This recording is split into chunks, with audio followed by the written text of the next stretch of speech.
하나님께서는 우리 여러분들의 걸음 가운데 당연한 기적으로 인도하실 줄 믿습니다.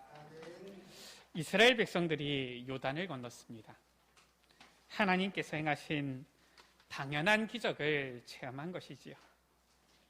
그러나 이스라엘은 요단에서 해야 될 것이 남아 있었습니다. 하나님께서는 우리의 언약의 여정에 당연한 기적을 행하실 것입니다. 그때 우리가 해야 할 것이 있습니다. 오늘 말씀을 통하여서 우리가 그 언약을 붙잡아야 되겠습니다. 바로 작품을 남기는 것입니다. 오늘 여호수아 4장 가운데 이스라엘은 이 마른 땅으로 요단을 건너가게 되어진 것입니다. 1절 가운데 그 모든 백성이 요단을 건너가기를 마침에 여호와께서 여호수아에게 말씀하여 이르시되, 지금 이 이스라엘 백성이 요단을 건넜는데 여호와 하나님께서 말씀하시는 거예요. 무엇을 말씀하시냐? 백성의 각 지파에 한 사람씩 12사람을 택하여서, 이 12지파에 한 사람씩 택하여서 요단 가운데 제사장들의 발이 굳게 선 그곳에서 돌 12를 택하여서 너희가 유숙할 그곳에 두게 하라. 지금 이 말씀을 하시는 거예요. 자, 도대체 이게 무슨 말씀입니까?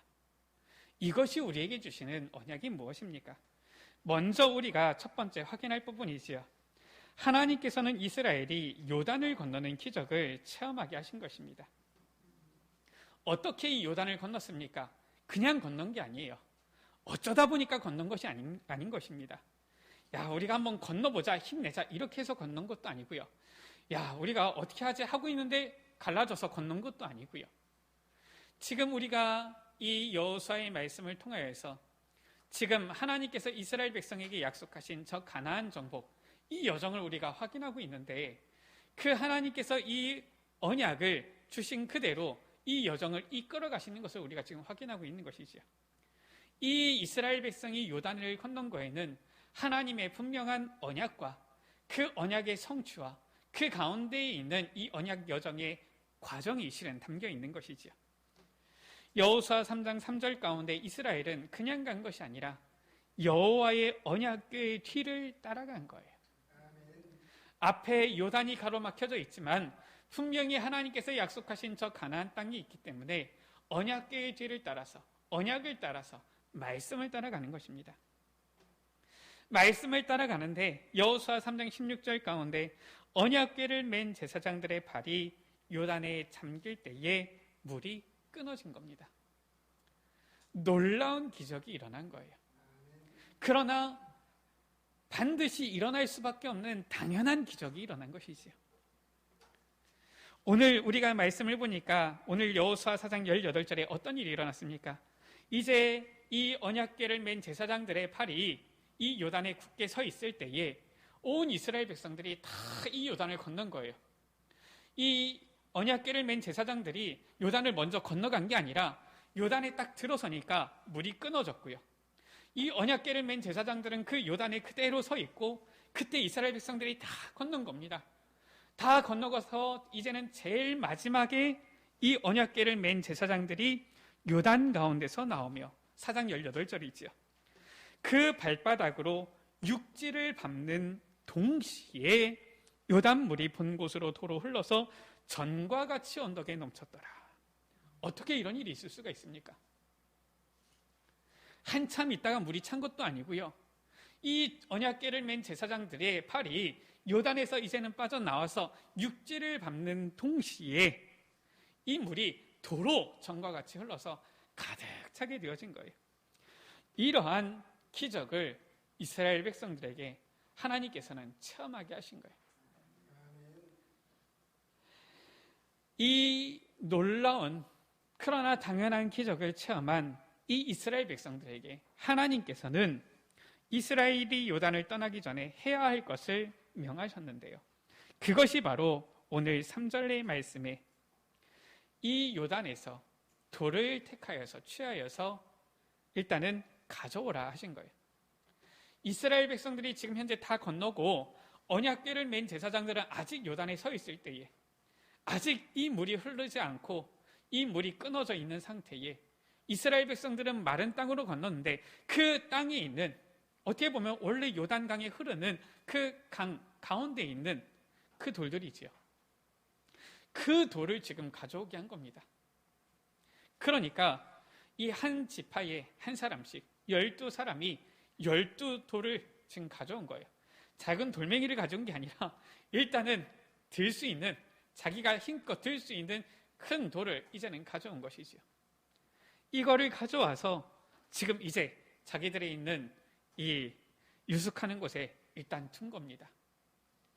그리고 여호수아는 명령한 거예요.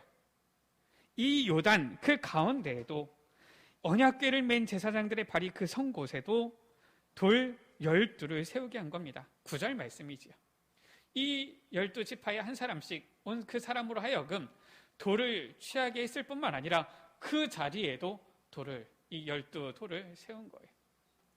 그리고 나서 이제는 이 언약궤를 맨 제사장들이 육지를 밟게 되어지니까 도로 이제 물이 흐르게 되어진 겁니다.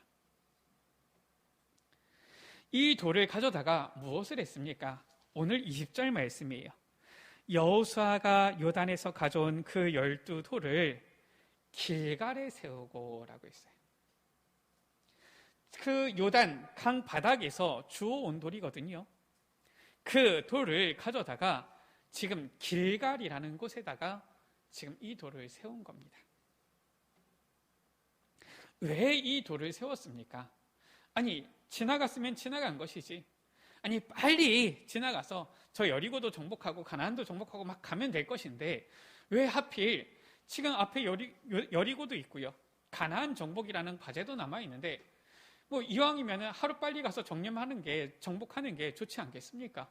그래야지 하루라도 더 빨리 쉬지 않겠습니까? 그런데 그게 아니라 지체하면서까지 저 돌을 취하여다가 그것을 굳이 길갈에다 세우는 겁니다. 그 이유가 있어요. 그 이유가 바로 무엇입니까?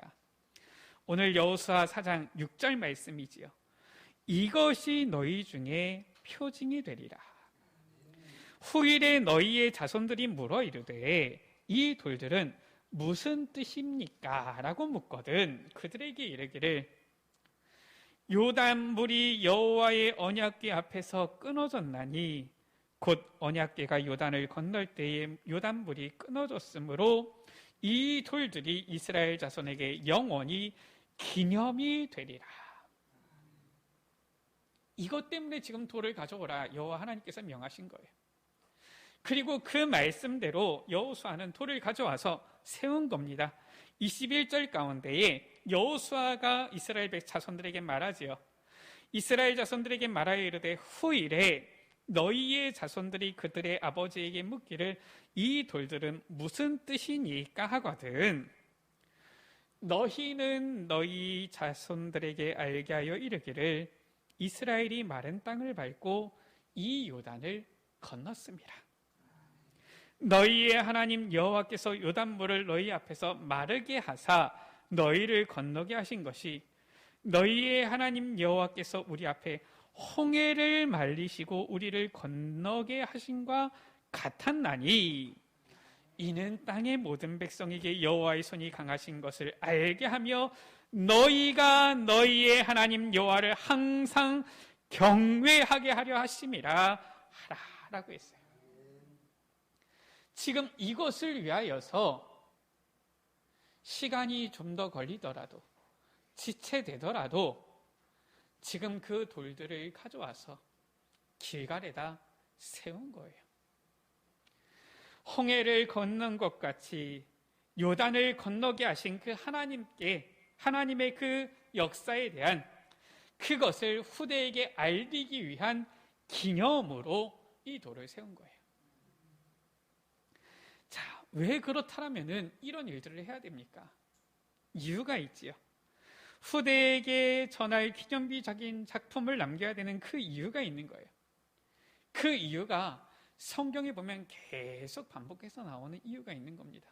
바로 무엇이냐면은 희한하지요. 성경에 보면은 끊임없이 반복되어지는 것이 하나님께서는 재앙 속에, 완전히 멸망 속에 있는 우리 인간에게 구원의 언약을 주시는 거예요.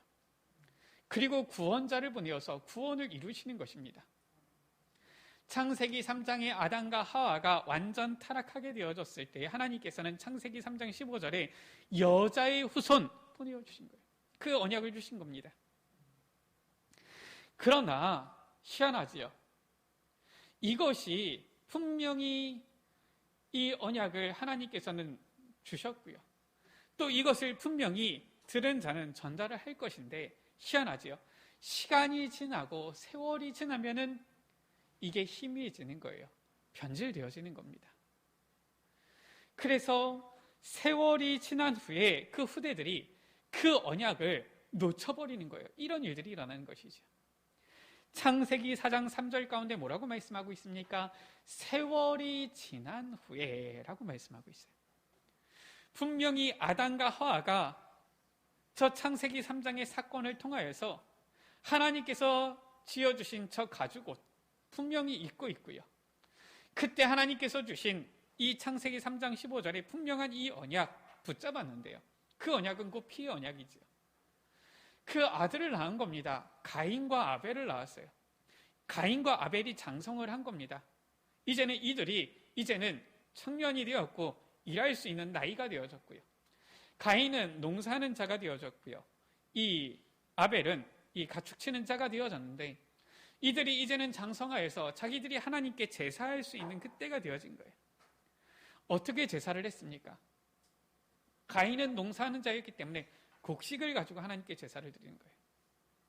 아벨은 이 가축 치는, 짐승 치는 자였기 때문에 이 짐승을 잡아다가 하나님께 제물을 드린 것입니다. 제사를 드린 거예요. 어떤 사람은 가인의 정성이 부족했다라고 하는데 성경에는 그런 부분이 나오지가 않습니다. 성경을 그런 식으로 이상하게 해석하면 안 돼요. 가인과 아벨이 똑같이 제사를 드렸는데 제사에 이 언약이 다른 거예요. 하나님께서는 피의 언약을 주셨는데 이 가인은 시간이 지나니까 내 처지, 내 상황이 너무 보니까 내가 당연히 곡식을 가지고서 제사하는 게 맞지 않겠냐. 이렇게 희미해진 거예요, 언약이. 착각한 것이지요. 하나님께서는 직접 짐승을 잡아다가 그 피 뚝뚝 떨어지는 가죽옷을 지어서 아담과 하와를 입히셨는데 그 피의 언약을 주셨는데 그것을 놓쳐버린 거예요. 하나님께서 어떻게 하셨습니까? 당연히 약속하신 대로, 언약하신 대로 피의 제사는 받으시고 곡식의 제사는 받지 않으신 거예요. 그러니까 가인이 깨달아야 될 텐데 그게 아니죠. 안색이 변한 겁니다. 어떻게 됐습니까? 4장 8절 가운데에 그 동생을 아벨을 돌로 쳐서 죽여버린 거예요. 언약을 놓친 결과 후대에게 재앙이 임하는 사건이 일어난 겁니다. 이런 흐름이 계속 반복이 되어진 거예요. 그래서 이 재앙 가운데 있는 자들이 나중에 다시 하나님의 얼굴을 구하고 회개하고 주님을 향하여 부르짖을 때 하나님께서는 또다시 구원의 언약을 주시고 회복시키는 역사를 일으키시죠. 그런데 시간이 지나면 또다시 복음이 희미해지는 거예요. 언약 놓치는 거예요. 그러니까 또다시 재앙이 임하는 겁니다. 그것이 성경에 계속 반복되는 역사예요. 이제는 이 언약을 좀 붙잡았나 했더니 노아 시대 되니까 또다시 언약이 희미해집니다. 하나님께서 물로 심판하시지요. 이제는 노아와 그 아들들에게 하나님께서는 또다시 이 방주 언약, 무지개 언약 주십니다. 그것을 붙잡고 이제는 이 언약을 전달하나 싶었더니 창세기 11장에 또다시 언약 놓치는 거예요. 바벨탑 쌓는 겁니다. 그러니까 이제는 하나님께서 그들을 흩어버리시지요. 재앙이 임하는 거예요. 하나님께서 그 가운데 이제는 또다시 언약을 주십니다. 아브라함을 통하여서 언약을 주시지요. 이 언약이 아브라함, 이삭, 야곱, 요셉까지 이어집니다. 감사하지요. 사대를 통해서 이어지는데 희한하지요. 이 요셉이 죽고 나니까 또다시 그 언약이 희미해진 거예요. 이스라엘 백성이 애굽에 노예되어진 겁니다. 여호와 하나님께 부르짖는 거예요. 하나님께서는 이제는 그때 또다시 이제는 모세를 보내어서 구원의 역사를 이루시는 겁니다. 이 모세를 통하여서 이스라엘 백성들이 출애굽하게 되어지고요. 여호수아를 앞세워서 가나안을 정복하게 되어지고요. 이제는 축복을 누리면 될 것 같은데 희한하지요. 가나안 땅 들어가서 또다시 언약 놓치는 거예요. 우리가 나중에 확인하겠지만은 사사기 시대에는 이스라엘 백성들이 언약 놓치고서 어떻게 합니까? 계속 어려움을 당하게 되어지는 거예요. 블레셋에 의해서, 다른 이러한 민족에 의해서 계속 어려움 당하게 되어지는 거예요. 재앙이 오는 것이지요. 언약이 희미해지니까. 하나님께서는 사무엘과 다윗을 일으키셔가지고 다시 하나님께서 주시는 축복을 회복하시는 거예요. 언약을 회복하시는 것이지요. 다윗을 통하여서 이제는 하나님께서 주시는 축복이 회복되어질 뿐만 아니라 솔로몬 때에는 어마어마한 성전을 하나님께 지어드립니다. 그런데 이들이 또다시 언약 놓치는 거예요. 북이스라엘 남유다 갈라지는 겁니다. 이제는 이들이 아수르에 의해서, 바벨론에 의해서 완전히 망하고 포로되어지는 거예요. 이렇게 어려움을 당하게 되어지는 것이죠. 하나님께서는 그리스도를 보내어 주신 거예요. 완전한 언약을 보내어 주신 것이지요. 이 언약을 붙잡고 초대교회가 이 복음운동을 회복한 것입니다. 이제는 정말 이 언약 붙잡고서 모든 민족이 주님께 돌아오기만 하면 되는 일만 남은 거예요. 그런데 희한하죠. 로마에서 기독교를 국교로 공인한 후에 교회는 또다시 변질되어진 거예요. 저 중세시대에 이제는 교회는 껍데기만 남았고 완전히 복음 놓쳐가지고 우상 숭배하는 종교 비슷하게 되어진 거 있죠. 그래서 완전히 이 암흑시대가 되어진 거 아닙니까? 그때 마틴 루터가 종교개혁 운동 일으킨 거 아니에요. 그리고 나서 지금 500년이 지났잖아요. 희한하지요. 지금도 보면은 이상한 얘기하는 그런 사람들, 그러한 목사들도 많습니다. 정말 복음이 있나 싶을 정도로 이상한 얘기하는 그런 교회들도 많아요. 하나님께서 이때 우리에게 원하시는 것이 무엇이냐, 이걸 제대로 알아야 되는 거예요. 왜 자꾸 복음이 희미해지고, 왜 자꾸 이 복음이 희미해진 결과 후대에게 재앙이 오는 이런 사건이 반복되어집니까? 알아야 돼요. 우리 후대들에게 올바른 언약을 전달하고 각인시켜야 되는 것입니다. 이 사탄은 자꾸 언약을 놓치도록 희미하도록 만드는 거예요. 그래서 하나님께서는 이 이스라엘 백성이 요단 건넜으면 빨리 여리고로 가고 빨리 가나안 정복하러 가지, 굳이 돌을 가져다가 이 돌을 세우게 하시는 거예요. 세 번째입니다. 우리 또한 후대에게 전할 기념비적인 작품을 남겨야 하는 거예요. 할렐루야. 우리 여러분들의 신앙, 우리 여러분들의 신앙의 이 여정, 그 신앙생활이 우리 여러분들만 알고 끝나는 여정으로 만들지 마세요. 하나님께서 우리 여러분들에게 주신 많은 은혜가 있잖아요. 그리고 증거들이 있잖아요. 그것을 여러분만 하나님 앞에 감사합니다 하고서 끝내지 마세요. 하나님께서 우리 여러분들에게 베풀어 주신 그 은혜와 응답 증거들이 우리 여러분들의 후대 자녀들에게 전달되도록 해야 되는 거예요. 그게 바로 우리 여러분들이 남겨야 할 기념비적인 작품인 것입니다. 어떤 작품을 남겨야 됩니까? 우리 개개인의 삶을 통하여서 개인의 기념비적 작품을 남겨야 해요. 우리 여러분들의 신앙의 걸음을 자녀들에게 글로 남겨주든 이야기로 남겨주든 작품을 남겨서 남겨주세요.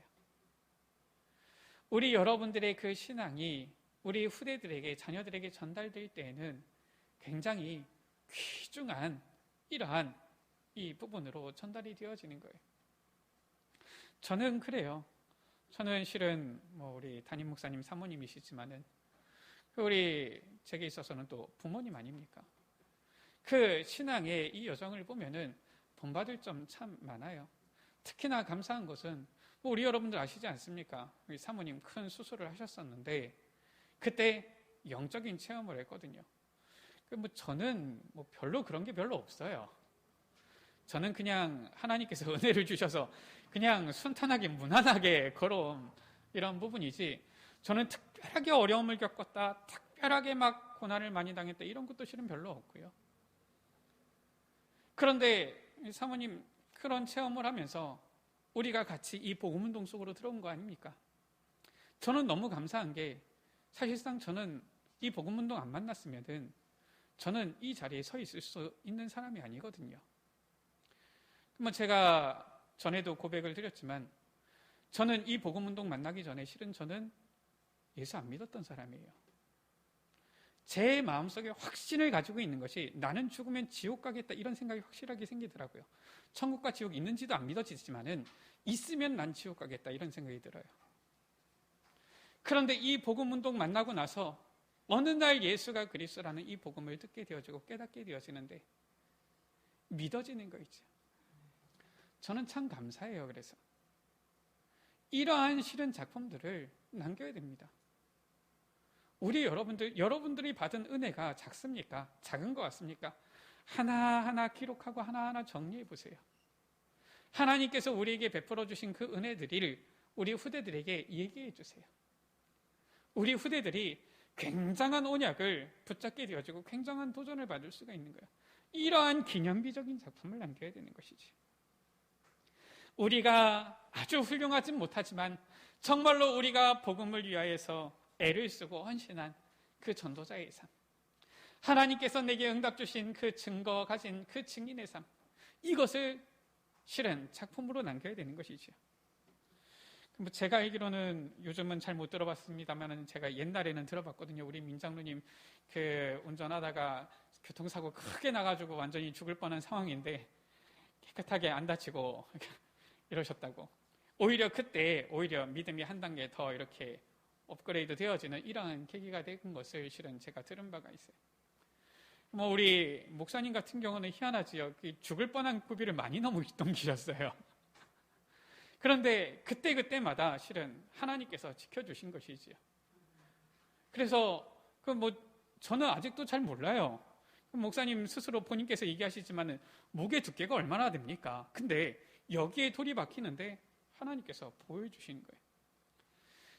제가 알기로는 예전에 그 윤재훈 목사님이시죠. 같이 이렇게 바닷가에 갔다가 죽을 뻔한 적도 있었는데 하나님께서 여러 번 살리셨어요. 특히나 우리 여러분들 잘 아시지 않습니까? 진짜 목사님 스스로도 고백하시지만은 이거는 100명에 1명 있을까 말까 한 것도 아니에요. 1000명에 1명 있을까 말까 한 이런 부분이지요.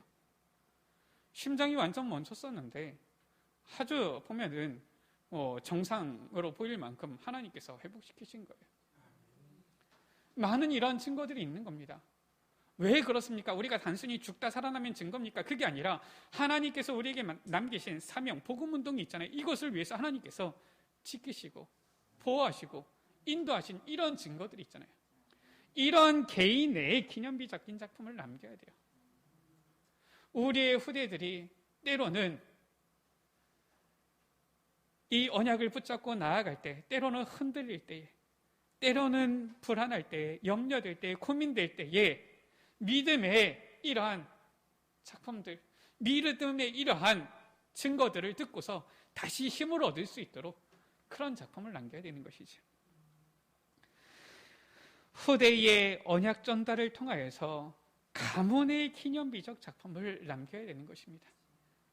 내 개개인의 삶에 이 작품을 남길 뿐만 아니라 이제는 우리 가문, 우리 가정의 기념비적인 작품 이런 것을 남겨야 돼요. 특히나 우리 여러분들, 우리 중직자분들은 기도하세요. 하나님, 우리 가정이 복음의 명문가가 되게 해주십시오. 기도하세요. 그 증거가 우리 여러분들 여러 번 들어보셨겠지만은 1900년에 이 미국의 교육가 알버트 윈십이라는 사람이 주크 가문 그리고 에드워드 가문이라는 제목의 책을 출판한 거예요. 에드워드는 누구냐? 조나단 에드워드 목사님인데요. 미국의 대각성 운동을 일으킨 아주 이 복음주의의 이런 목사님이시죠. 그 가문을 연구를 한 거예요. 그리고 그 비슷한 동시대에 그냥 이제 살았던 이런 맥스 주크라는 이러한 사람의 가문을 연구한 겁니다. 한 1020년, 1010년 이때 태어나신 분들이기 때문에 그 후손들을 약 한 150년을 연구한 것을 자료를 이렇게 이제 책으로 낸 것이죠. 일부러 이걸 해야 되겠다가 아니라 마침 이 알버트 윈십이라는 사람이 이 교도소에 이제 한마디로 말해서 이 있는 죄수들을 만나서 그들을 상담하고 교화시키는 이런 부분을 하는데 그 가운데 있는 죄수들을 만났더니 보니까 죄수들을 만났는데 같은 가문 출신인 거예요. 이 무슨 일이지 해서 알아봤더니 연구하게 되어졌고요. 그 부탁을 거기 있는 교도소장이 부탁을 한 거예요. 했더니 이분은 또 누군가 자기한테 얘기했던 이 에드워드, 이 가문의 사람인 거예요. 그래서 연구를 하게 되어진 거예요. 그래서 이 두 가문을 연구해가지고 비교한 겁니다. 어떤 결과가 나왔습니까? 우리 여러분들 잘 아시겠지요? 이미 들어보신 분들도 계실 것이고요. 이 맥스 주크는 이 150여 년 동안에 그 후손들이 약 한 1200여 명 되어진 거예요. 그 자녀들 또 결혼한 사람들 1200여 명 되어졌는데 그 사람들의 행적이지요. 1200명 중에서 300여 명은 유아 시절에 죽은 거예요. 약 한 440명은 나태하거나 또는 퇴폐한 생활 습관으로 인해서 몸이 망가지고 병약하게 살았고요. 310명은 직업 거지였고요. 130명은 범죄자였고요. 알코올 중독자가 100여 명이었고요. 60명은 절도범이었고요. 심지어 살인자 7명이 나왔고요. 약 한 40여 명의 이 여자 후손들이죠. 그들은 방탕한 매춘부로 악명이 높았다라고 하고요. 단 20명만이 직업 기술을 배웠는데 그 중에 10명은 그 기술을 교도소에서 배웠다라고 하지요. 이처럼 완전히 그 가문이 망하게 되어진 거예요. 그런가 하면 이 조나단 에드워드라는 분은 그 후손이 그분이 세상을 떠난 지 약 한 140년이 지난 후에 그 후손들이 약 한 1,400여 명, 1,390명 이 후손을 남겼는데 그 후손들 중에서는 대학을 졸업한 사람이 당시 285명이었고요. 그들 중에서 13명의 대학 총장이 나왔고 65명의 교수가 나왔고요. 의사가 56명이 배출이 되어졌고요. 목사, 신학자, 선교사가 된 사람이 약 한 100여 명이고요. 변호사가 된 사람이 100여 명이고요. 판사가 된 사람이 39명. 그리고 그 후손들 중에서는 부통령이 1명 나왔고요.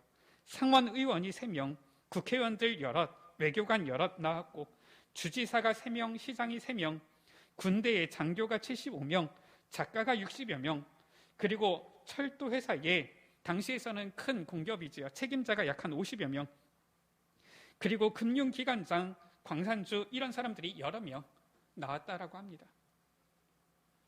너무나도 극명하게 차이가 나는 이 후손들이지요.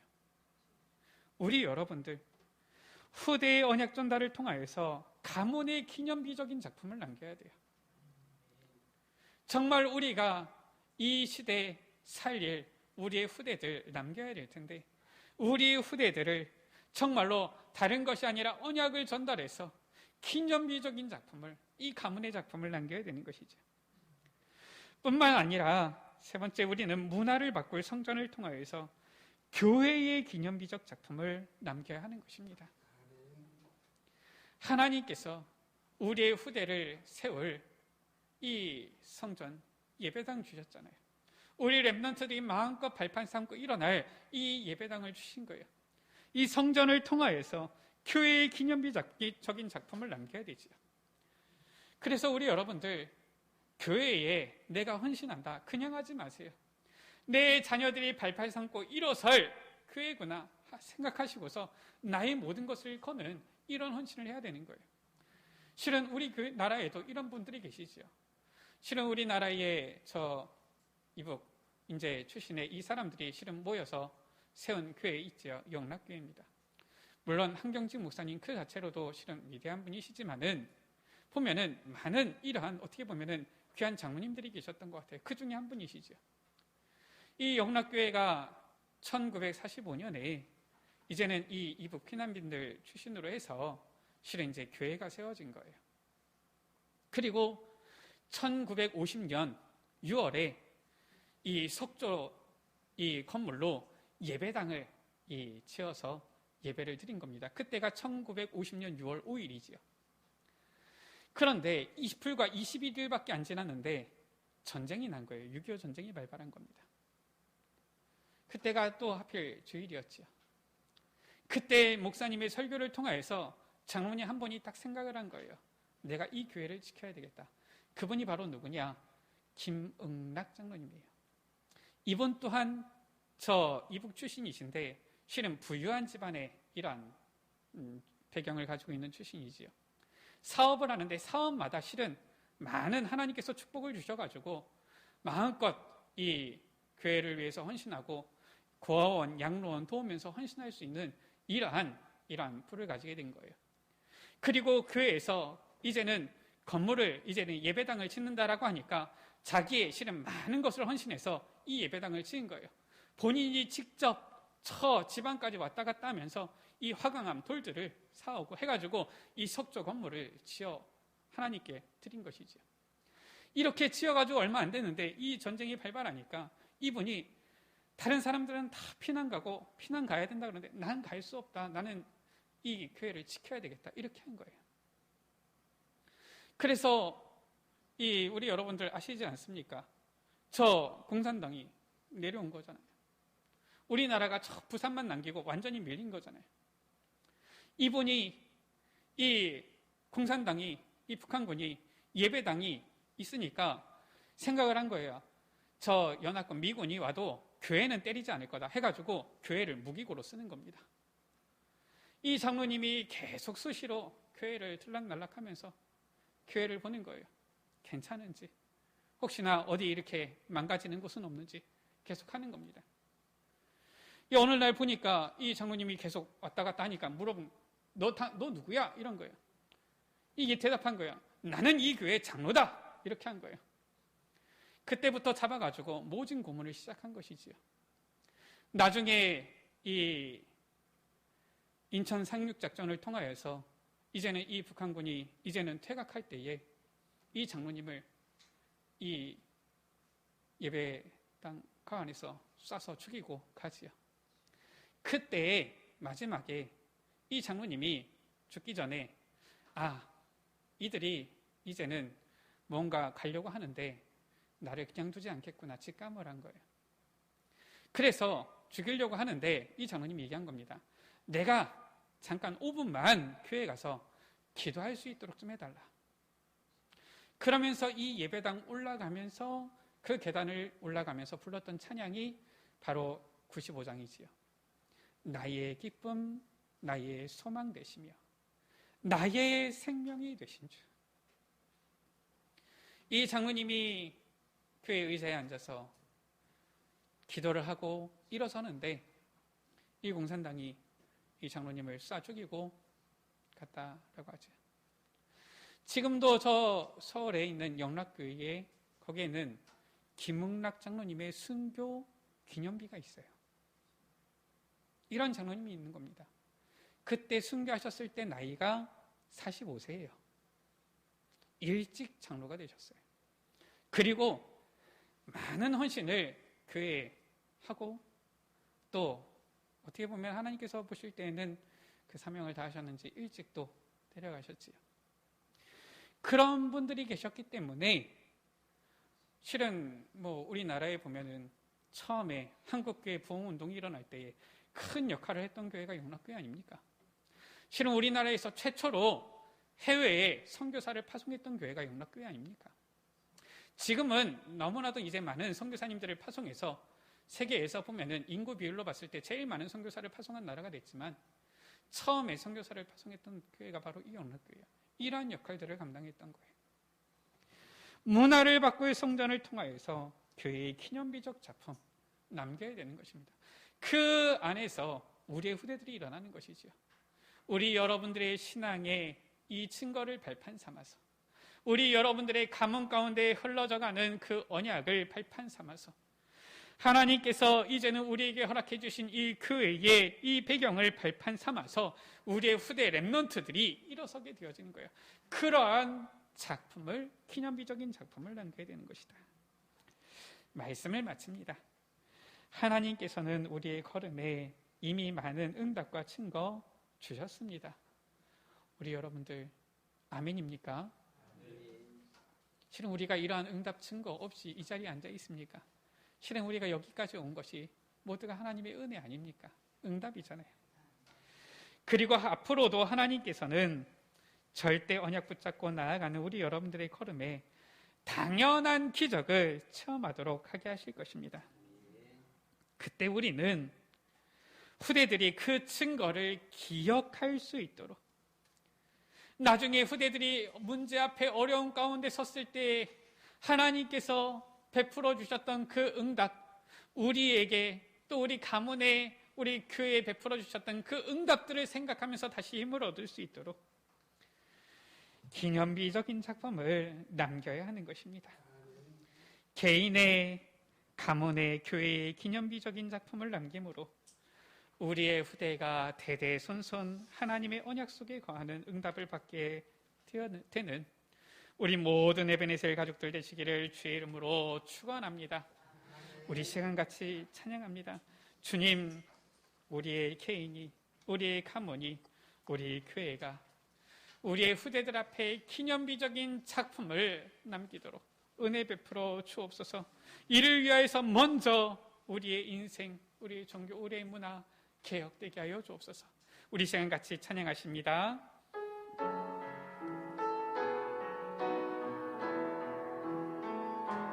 오 주님, 우리의 생각이 개혁되게 하소서.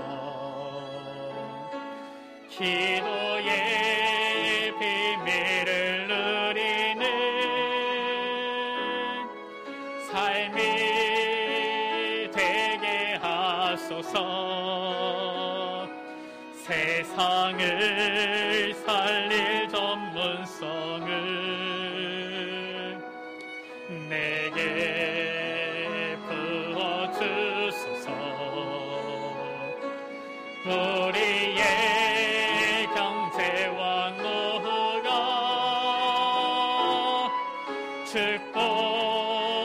축복되게 하소서. 종교가 개혁이 되어 이 땅이 살아나게 교회의 원래 모습으로 돌아가게 하소서. 근원적, 대표적인, 시대적인,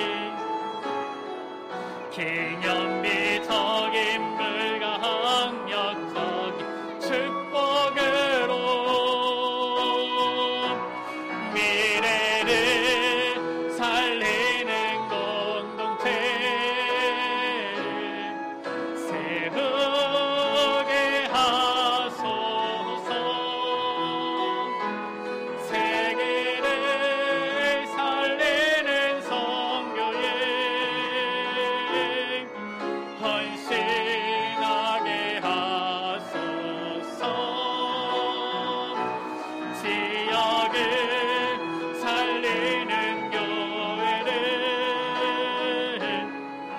세우게 하소서. 참된 쉐벨토록 교회를 살리게 다시 한번 오 주님, 우리의 생각이 개혁되게 하소서. 오 주님, 우리의 생각이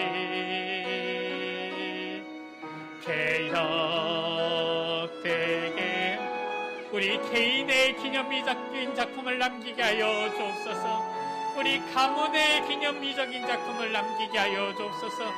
교회의 기념비적인 작품을 남기게 하여 주옵소서. 우리 기도하는 마음으로 같이 찬양하기를 원합니다. 세상을 살릴 전문성을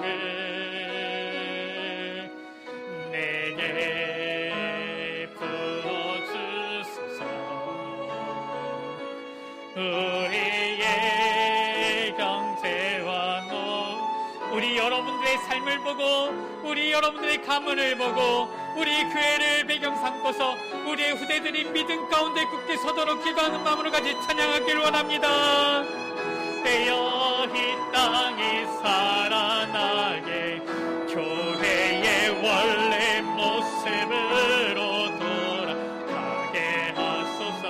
근원적인, 대표적인, 시대적인 축복, 기념비적인, 불가항력적인 축복으로 미래를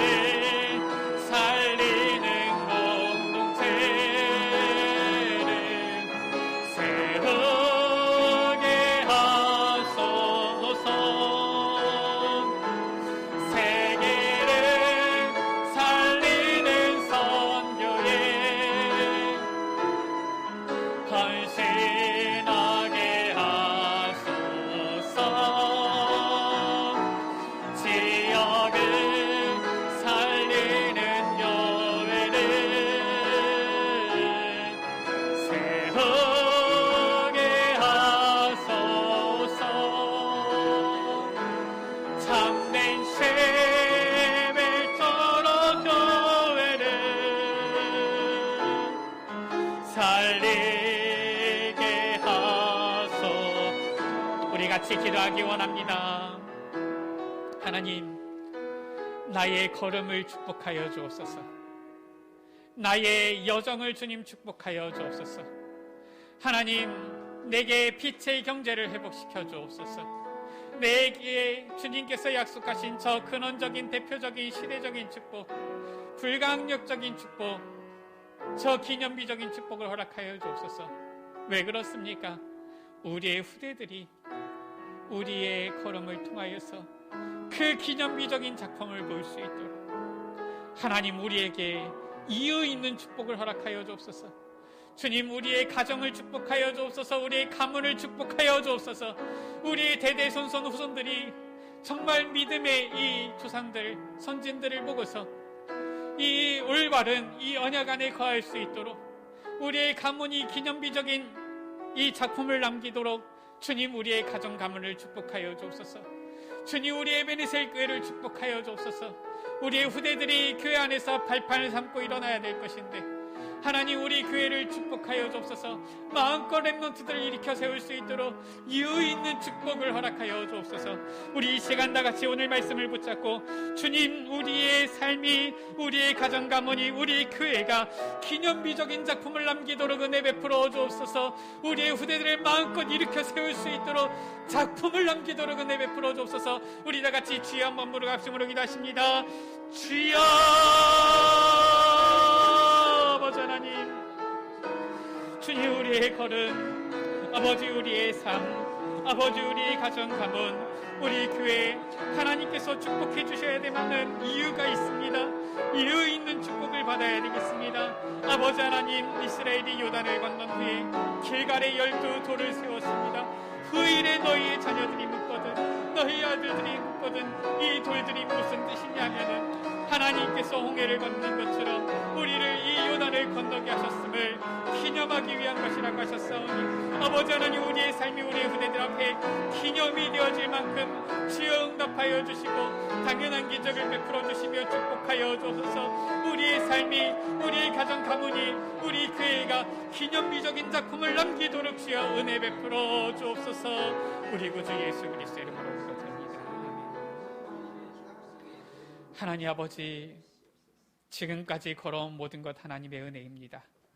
또 앞으로 걸어갈 우리의 걸음 속에 주님께서 놀라운 당연한 기적으로 역사하실 줄 믿습니다. 주님, 이제는 우리의 후대들에게 이 언약을 전달할 기념비적인 작품을 남기게 하여 주옵소서. 우리 후대들에게 이 작품을 남겨야 되겠사오니, 우리 에베네셀 성도들 개개인에게, 우리 에베네셀 모든 성도들의 가정 가운데, 그 가문 가운데, 우리 에베네셀 교회에 이유 있는 응답과 이유 있는 축복, 이유 있는 당연한 기적을 허락하여 주옵소서. 우리 구주 예수 그리스도의 이름으로 기도드립니다. 아멘.